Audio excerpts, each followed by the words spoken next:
à multiplier. Oh éternel mon Dieu, tes merveilles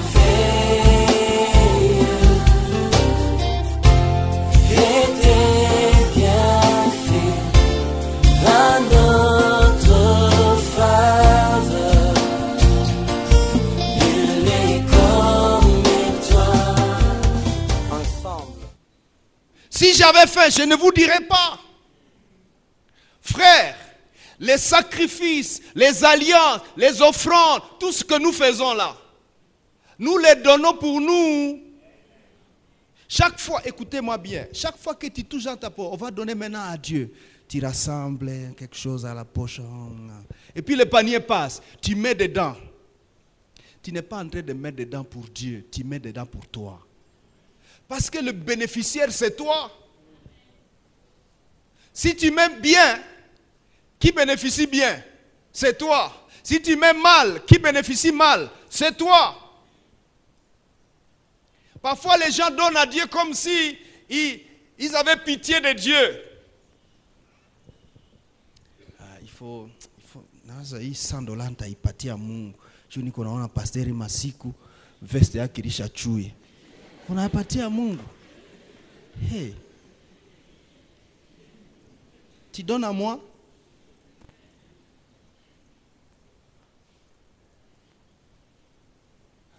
Vous savez, si nous apprenons à donner à nous-mêmes, nous allons bien donner. Regardez, tu as donné 100 dollars, tu avais pitié de Dieu, tu as laissé 100 dollars à l'église. Et puis vous arrivez à quelque chose ici, là. Et puis madame dit, chérie, est-ce qu'on peut, je vais chercher quelque chose. Et vous entrez dedans. Vous savez combien va rester là-dedans? 300. Pourquoi? J'ai vu ceci. Ah chérie, je peux prendre ça aussi? Oui, prends. Chérie, et puis chérie, et puis chérie, je vais. Et puis chérie, 600 inabakia. Pourquoi? Quand on donne à soi-même, on donne bien. Si l'église savait que lorsqu'elle donne dans le panier à l'église, elle donnait à elle-même, nous nous comporterons différemment. Et nous serons bénis abondamment. Abondamment. Abondamment. Mais qu'est-ce que nous faisons? Choisir dans la poche les petits billets. Il est 5. Il est 100. Il est 50. Ah non, il est 1000 francs. Ok, j'ai 1000 francs. C'est le temps d'offrir à Dieu. Papa.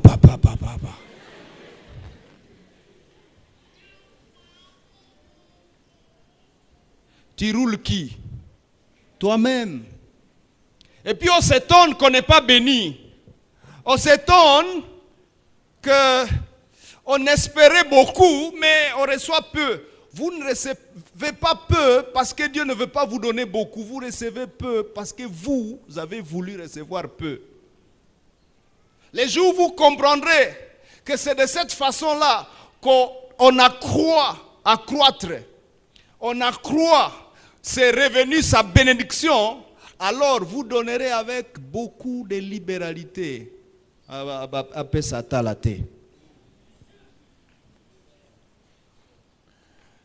Frère, les gens qui donnent de cette façon-là, ils prospèrent. On reviendra sur ça plus tard.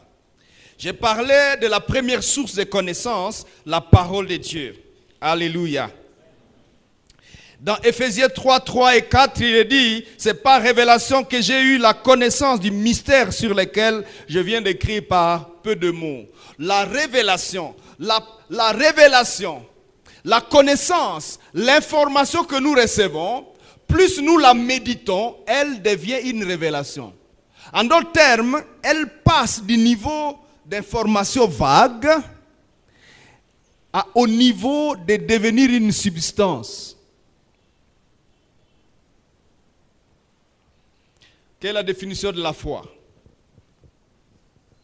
La foi est la ferme assurance des choses qu'on espère. Une démonstration de celles qu'on ne voit pas. La foi est une assurance des choses qu'on espère. À d'autres versions, la foi est une substance des choses qu'on espère. Si tu crois, tu verras la gloire de Dieu.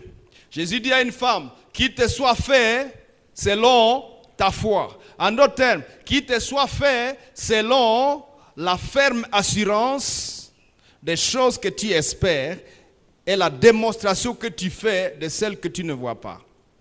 Qu'est-ce que je ne vois pas? La chose matérielle que j'attends. Qu'est-ce que j'ai maintenant? La foi. Qu'est-ce que cette foi? Une substance de choses que je ne vois pas encore. La connaissance est l'accès à la substance que je ne vois pas. On a souvent dit que dans le couple, les gens ne se connaissent pas d'un coup. On se connaît toute la vie. N'est-ce pas? Pourquoi? Parce que ton mari que tu vois, il est physique, mais il est aussi une substance. Vous comprenez?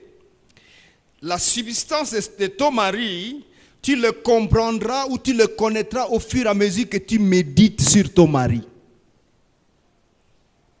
Plus tu médites sur ton mari, plus tu accèdes à des informations ou à des réalités, mais aujourd'hui tu l'as, mais il y a des réalités prochaines ou des réalités que tu vas voir prochainement, mais qui existent déjà en lui. Dans la femme que tu as, il y a une substance que tu n'as pas encore dévoilée, auquel tu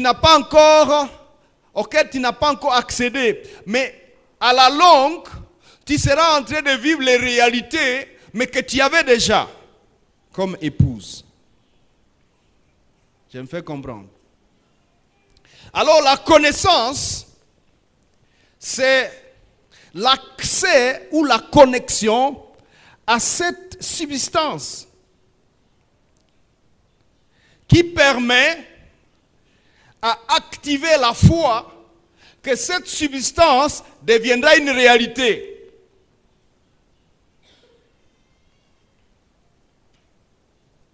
La femme dont nous avons lu dans 2 Rois chapitre 4 a perdu son mari. Mais elle se souvient qu'il est écrit: voici l'héritage des serviteurs de l'Éternel, telle est la justice qu'il est dû de ma part. Ésaïe 54, verset 17. Elle va chez Élisée et lui dit: homme de Dieu, mon mari était serviteur de l'Éternel. Pourquoi tu vas chez l'homme de Dieu? Parce que je connais l'héritage des serviteurs de Dieu. Elle ajoute: mon mari était serviteur de Dieu, craignant Dieu. Je connais l'héritage des serviteurs de Dieu qui craignent Dieu. Lorsqu'elle parle de cette façon-là, Élisée est désarmé. Élisée est obligé de répondre. Et quelle est sa réponse? Il faut résoudre ses problèmes. Elle lui dit: qu'est-ce que tu as à la maison? J'ai un peu de fiole d'huile. Il dit: ok, va chez les voisins, prends les marmites, les bidons, les fûts, enferme-toi dans ta maison avec tes enfants et prends la fiole d'huile, déverse dedans. La femme écoute ce que l'homme de Dieu a dit. La femme est animé de la connaissance des droits des serviteurs de Dieu. Le mari est déjà mort, mais elle est consciente que même si le mari est mort, il y a des promesses attachées aux serviteurs de Dieu. Mon mari était serviteur de Dieu. Les promesses qui sont attachées aux serviteurs de Dieu sont-elles déjà de l'argent ou des billets? Non. Est-ce que nous allons mourir de faim ou on va survivre? Nous allons survivre. On fait quoi? Nous allons chez les représentants de Dieu. Nous allons lui dire, voici ce que nous connaissons. Je connais dans mon esprit que mon mari était serviteur de Dieu. Et voici, quelqu'un veut nous vendre. Il veut vendre mes enfants et il veut nous vendre pour payer sa dette. On fait comment, homme de Dieu? Homme de Dieu dit, va et fais ce que je te dis. La femme prend la substance de la parole d'Élisée. Qu'est-ce qu'Élisée dit? Tu vas prendre le peu d'huile pour remplir beaucoup de marmites. Comment 1 litre peut remplir 50 litres? La femme ne raisonne pas au niveau de l'intellect. Bwana sifiwe. Bwana sifiwe. La femme ne raisonne pas au niveau de l'intellect. Elle raisonne au niveau de la connaissance de Dieu. Elle se souvient que tout est possible à celui qui croit. Elle se souvient que les promesses faites à mon mari déjà mort doivent être rendues physiques. Elle a la substance des paroles dites sur son mari et elle a la substance des paroles que l'homme de Dieu vient de prononcer. Elle rentre chez elle et commence à verser l'huile. Quand elle verse l'huile, jusqu'à la dernière marmite, et qu'il n'y a plus de marmite, alors sa fiole s'arrêta. Alléluia. Maintenant dites-moi, cette femme a versé quelle huile pour remplir tous ces vases-là? Elle a versé la substance qui est sortie de la bouche d'Élisée dans les marmites. Qu'est-ce qui l'a permis de faire cela? La connaissance de son Dieu, la connaissance des droits des serviteurs de Dieu et la connaissance du rôle de l'homme de Dieu. Connais-tu tes droits en tant qu'enfant de Dieu? Connais-tu le rôle des serviteurs de Dieu? Connais-tu la signification des promesses que tu as reçues de la part du Seigneur? Si tu le connais, au niveau de ton esprit, tu es riche. Parce que tu as la substance de toutes ces promesses. Les contenus de toutes ces promesses, tu les as.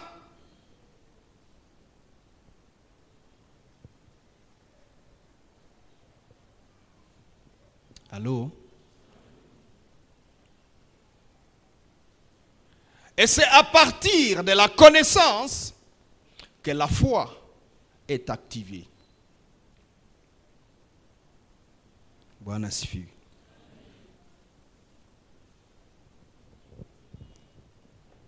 Parlons rapidement de la deuxième source, les aînés dans la foi ou dans le ministère. Il n'y a rien, frères et sœurs, de nouveau sur la terre. Dieu a fait en sorte que certaines personnes sont venues vivre des choses avant nous et nous avons besoin de nous ressourcer auprès d'eux. Sinon, chacun resterait chez lui à la maison et lire sa Bible ou alors dire Dieu, prêche-moi, Seigneur, prêche-moi. Non. Dieu a mis au milieu de nous, dans notre génération, des personnes qui ont vécu Dieu avant nous. Et Dieu leur a chargé d'être une source de connaissances pour ceux qui viennent après.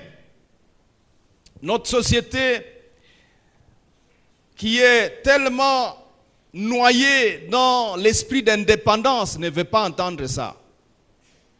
Certaines fois, dans l'église, il y a des conflits parce que tout simplement les gens ne perçoivent pas cette vérité-là. Personne ne veut écouter personne, personne ne veut apprendre personne, tout le monde est autodidacte, point. Tout le monde est Melchisedec. Frère, si Dieu t'a placé dans une église, sache qu'il y a des gens que tu as trouvés là-dedans qui connaissent Dieu avant toi. Écoute-les.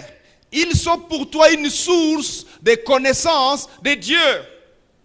Si tu les écoutes avec ton esprit, tu vas percevoir les mystères ou les substances qu'ils sont en train de te dire. Des paroles, des choses qu'ils sont en train de te dire. Et cela va t'amener loin avec le Seigneur. Alléluia.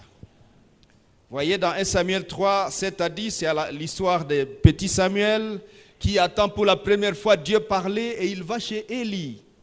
Et lui dit, Élie, tu m'as parlé, vieux grand-père. Et Élie lui dit, non, je ne t'ai pas parlé, je ne t'ai pas appelé. Jusqu'à ce que Élie comprend que le petit a besoin que je lui prête un peu de connaissance. Il lui dit, c'est Dieu qui te parle. Si tu entends encore la voix, dis-lui, Père, Seigneur, ton serviteur écoute, me voici, parle-moi. Et c'est ce qui est arrivé. Jésus lui-même, dans Jean, chapitre 5, verset 19, il est écrit, en vérité, je vous l'ai dit, le Fils ne peut rien faire de lui-même. Il ne fait que ce qu'il voit faire le Père. Et tout ce que le Père fait, le Fils aussi le fait pareillement. Beaucoup de gens n'aiment pas le principe d'être appelé fils. Personne ne veut être fils de personne.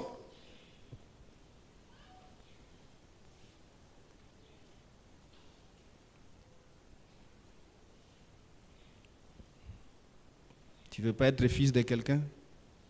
Alors tu es né où? Tu es tombé du ciel?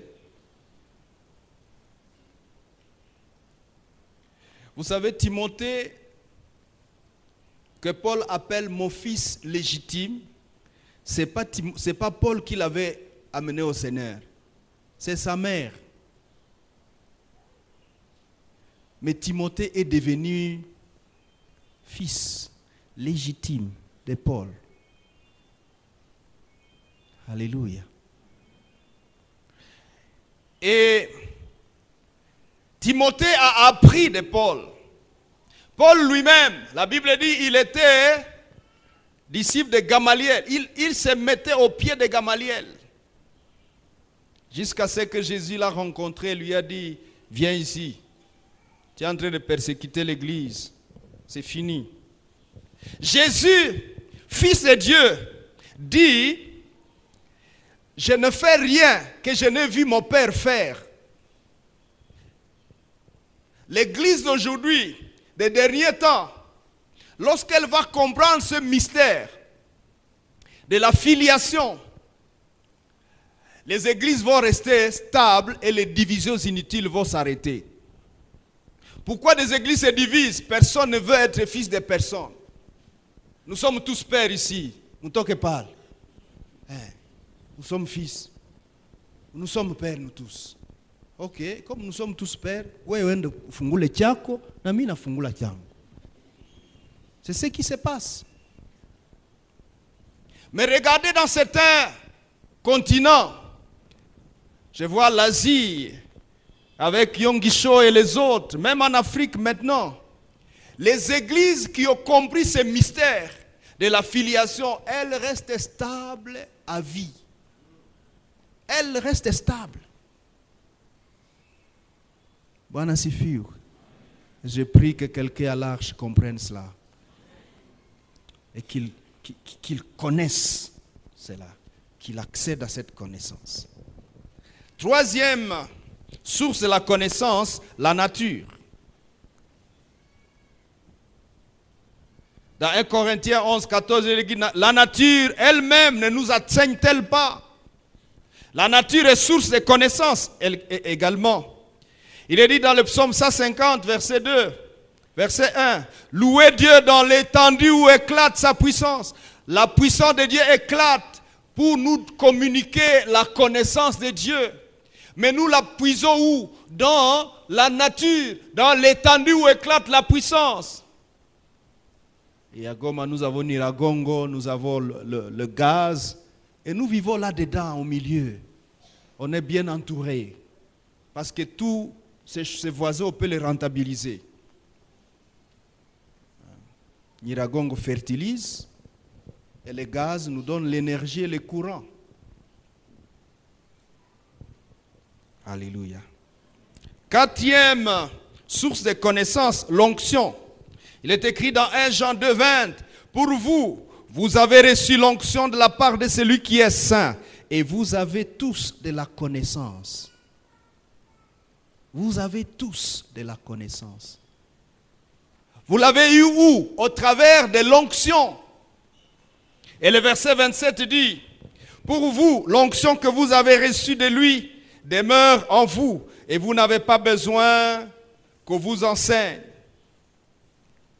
Mais, comme son onction vous enseigne toutes choses, avez-vous vu ça dans votre Bible?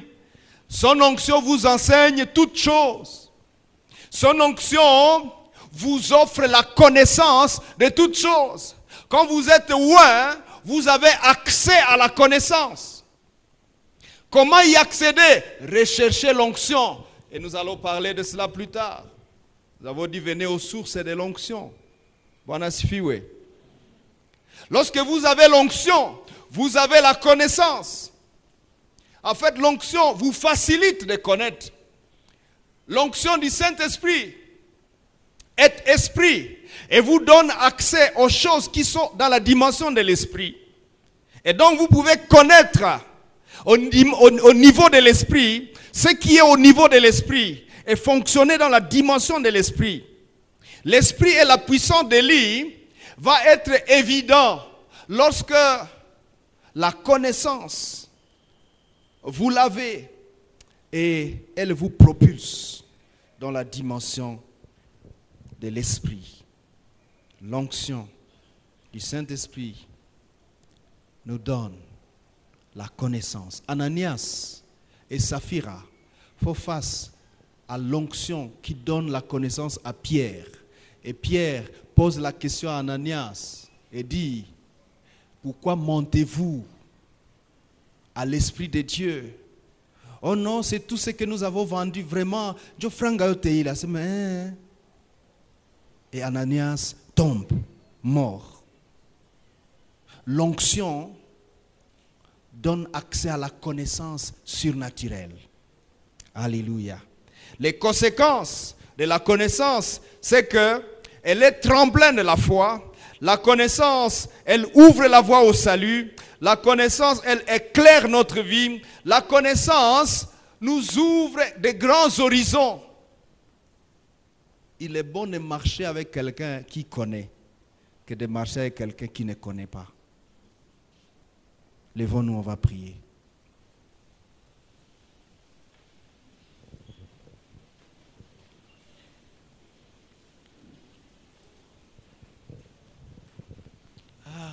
Vous êtes très fatigué, hein?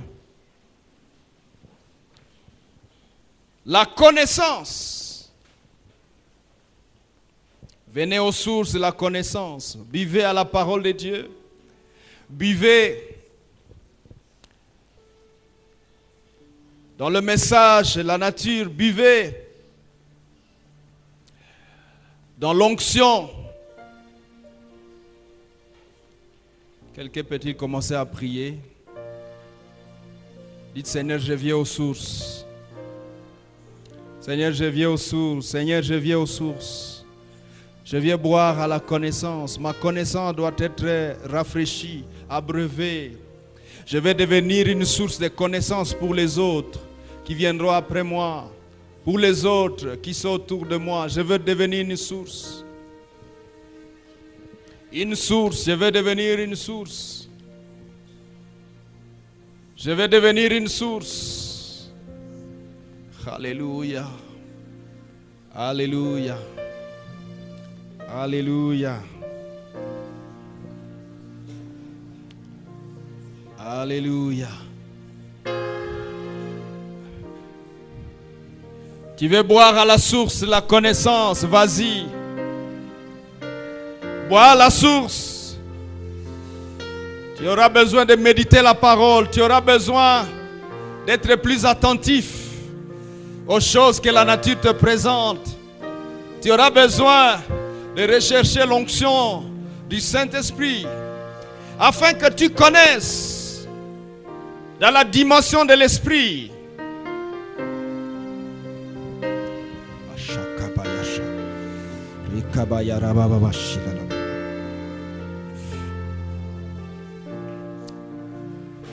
Nous allons nous tenir la main, je vais prier pour nous.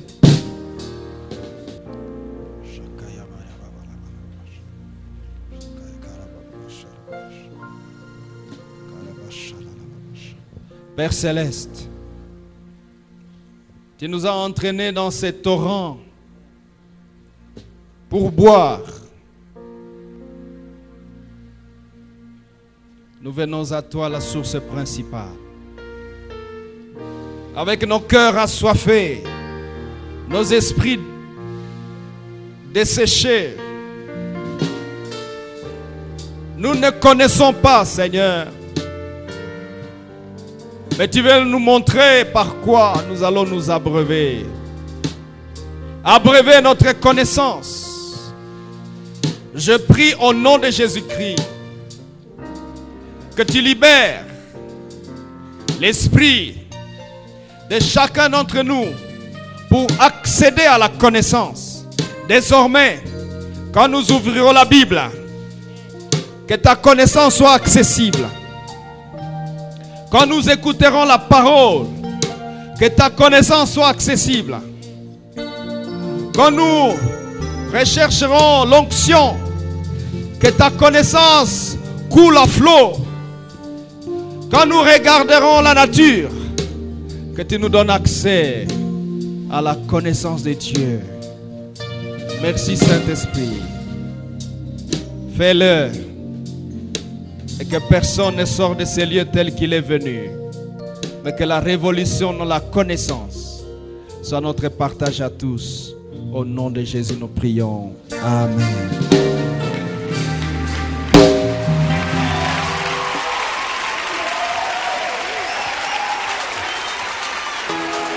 Bwana Yesu, uenende nasi leo,